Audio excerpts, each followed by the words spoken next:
तत्सवितुर्वरेण्यं भर्गो देवस्य धीमहि धियो यो नः प्रचोदयात्।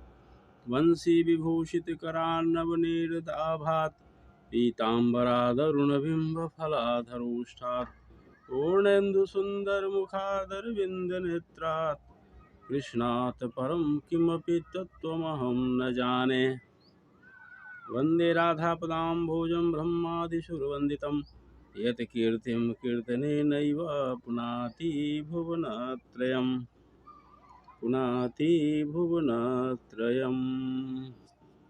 जय राधा माधव जय कुंज बिहारी, जय गोपी जन वल्लभ जय गिरिवरधारी। जय राधा माधव जय कुंज बिहारी। सभी भागवत प्रेमियों को राधे राधे। आइए आज पुनः आम्र पल्लवों के साए में बैठकर भागवत रस का पान करें। अब तो आम्र वृक्षों पर मंजर भी आ गए हैं और मौसम बड़ा सुहाना लग रहा है, प्रकृति का रंग बदल रहा है। इस सुंदर वातावरण में, इस मनमोहक वातावरण में बैठकर भागवत रस का पान करें, इससे बड़ी सौभाग्य की बात क्या हो सकती है। हम भगवान कृष्ण की मनोरम लीलाओं का श्रवण कर रहे हैं और देख रहे हैं कि वरुण देव के दूत नंद बाबा को पकड़ के ले गए, क्योंकि वे असमय स्नान करने आ गए थे।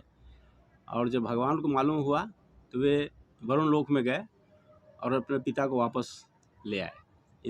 वरुण देवता ने क्षमा भी मांगा, लेकिन नंद बाबा को एक चीज़ देखकर बड़ा आश्चर्य हुआ कि हमारे इस छोटे से बच्चे को वरुण देवता ने प्रणाम किया और कोई सामान्य ढंग से नहीं, अपना मुकुट स्पर्श करके मेरे पुत्र के चरणों में। इसका मतलब है कि मेरा बेटा जो है वो परम धाम का स्वामी है, भगवान है वह। और उन्हें बड़ा विस्मय हुआ और जब वे लौटे ब्रजधाम में तो इस बात की चर्चा अपने मित्रों से की, अन्य गोपों से की और कहा कि देखो, हमने ऐसा ऐसा दृश्य देखा है कि मेरा बेटा सचमुच में परम धाम का स्वामी है। तो सबके मन में एक इच्छा हुई, सब हम लोग पढ़े हैं भगवत गीता में कि भगवान का जो परम धाम है वह पूरे ब्रह्मांड में सबसे सुंदर स्थान है और सबसे बड़ी विशेषता ये कि वहाँ जाने के बाद फिर मनुष्य वापस नहीं आता है। भगवत गीता में इसकी चर्चा है कि न तद भासते सूर्यो न शशांको न पावकः यद गत्वा न निवर्तन्ते तद धामम परमम मम। मेरा स्थान वैसा है जिसको सूर्य, चंद्रमा, अग्नि कोई भी प्रकाशित नहीं कर सकती है। और सबसे बड़ी बात ये कि वहाँ जाने के बाद फिर मनुष्य का पुनर्जन्म नहीं होता है, फिर इस धराधाम पर नहीं आता है जो मृत्यु लोक है। तो ये जान करके बड़ा विस्मय हुआ और सबको आश्चर्य भी हुआ कि मेरा बेटा, जो मेरा पुत्र है, वो परमधाम का स्वामी है। तो जरा देखते कैसा है परमधाम। सबके मन में ऐसी इच्छा जगी। तो किसी ने कहा तो नहीं, लेकिन भगवान सबके मन की बात समझ गए। भगवान को समझने में क्या देरी है, वे सबके मन की बात समझ गए कि परमधाम देख करके कोई वापस तो आता नहीं है, लेकिन ब्रजवासियों का सौभाग्य देखिए कि वे जीते जी परमधाम देखने की उनकी इच्छा भगवान ने पूरी की। तो वे सबको अभी जहाँ रंगनाथ मंदिर है वहीं पर एक तालाब है, उसी तालाब में ले गए और वहाँ सभी को उसमें स्नान करने को कहा और वहीं से उन सबको अपने परमधाम में ले गए। जब परमधाम में ले गए तो सबने बड़ा अजूबा दृश्य वहाँ का देखा कि इतना खूबसूरत वहाँ का जो घर है, वहाँ के जो बड़े बड़े भवन हैं, अट्टालिकाएँ हैं, इतनी सुंदर है कि जो कल्पना से बाहर है। कोई मनुष्य उतना कल्पना नहीं कर सकता है। और सबसे बड़ी बात कि जब गोप बाल भी वहाँ गए, जो बड़े थे वो तो अपना घूम फिर रहे थे, देख रहे थे, लेकिन जो ग्वाल बाल थे वे उछल कूद करना शुरू कर दिए। गांव के बच्चे जब किसी बड़े शहर में जाते हैं तो छू छू कर देखते रहते हैं हर चीज़, तो वही कर रहे थे ग्वाल बाल। वन में रहने वाले बच्चों को जब ऐसा सौभाग्य मिला परमधाम के दर्शन करने का, तो वहाँ की हर चीज़ों को छू कर देख रहे थे, उछल कूद कर रहे थे, बंदर जैसा खेल खेलना शुरू कर दिए। तो वहाँ के लोगों ने, वहाँ जो रहते हैं रक्षा में, जो परिचारिकाएँ हैं, परिचारक है, उन लोगों ने बच्चों को रोका, कहा कि यहाँ ऐसा नहीं करो।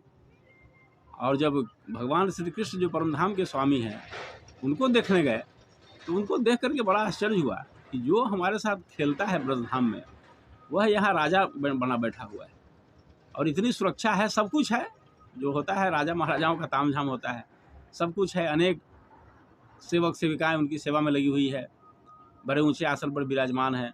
तो यह देख करके उनकी हिम्मत नहीं हुई कि उस कन्हैया के पास हम जाए, जिसके साथ वे भर दिन गाय चलाते हैं। उन्हीं को देखा, लेकिन पास जाने की हिम्मत किसी की नहीं हुई। यही स्थिति थी। फिर भगवान कृष्ण स्वयं आए और उन लोगों से पूछा कि बताओ कैसा लगा, मेरा जो परमधाम है वो कैसा लगा तुम लोगों को। तो उन बच्चों ने बड़ा अच्छा जवाब दिया, ये हम सबको जानना चाहिए।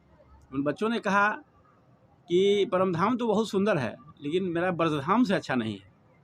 ब्रजधाम तो परमधाम से भी सुंदर है, जहाँ हम तुम्हारे साथ खेलते हैं, खाते हैं, घूमते हैं, दौड़ते हैं, अनेक प्रकार के खेल खेलते हैं, और यहाँ तो तुमसे बात करना मुश्किल है।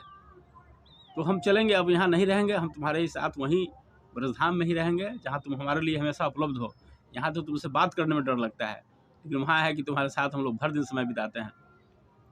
तो बच्चों ने ये कहा, और फिर सब के सब देख करके वहाँ से भगवान सबको विदा कर दिए, सब वापस आए। तो देखिए वृंदावन का कितना महत्व है।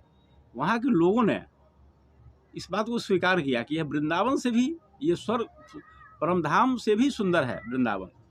और वैसे भी गर्गाचार्य जी ने वर्णन किया है अपने गर्ग संहिता में कि वृंदावन और कुछ नहीं, वो परमधाम का ही टुकड़ा है। इसकी चर्चा हम विशेष रूप से बाद में करेंगे, लेकिन गर्गाचार्य जी ने इसका वर्णन किया है कि यह परमधाम का ही एक टुकड़ा है। और बच्चों ने तो स्पष्ट कह दिया कि वृंदावन से अच्छा परमधाम नहीं है, जहाँ तुम हमेशा हमारे लिए उपलब्ध हो। तो जिस जगह भगवान हमारे साथ हैं वही सबसे सुंदर जगह है। कोई बहुत अच्छा शहर हो, चौक चौराहे हो, बहुत सुंदर बिल्डिंग हो वहाँ, और भगवान से अगर दूर है तो वह जगह बेकार है। और मिट्टी का घर हो, कच्ची रोड हो, सब कुछ सामान्य हो, लेकिन अगर भगवान का साथ है तो उससे अच्छा स्वर्ग नहीं है, परमधाम नहीं है। दुनिया में कोई ऐसा अच्छा जगह नहीं है जो उससे अच्छा हो। तो भगवान जब हमारे लिए उपलब्ध है, वही जगह हमारे लिए सबसे अच्छा है। ये सोचकर बच्चे बड़े खुश हुए कि हम वहाँ से लौटकर देख तो जरूर लिए, लेकिन वापस आ गए। आज इतना ही। ओम शांति।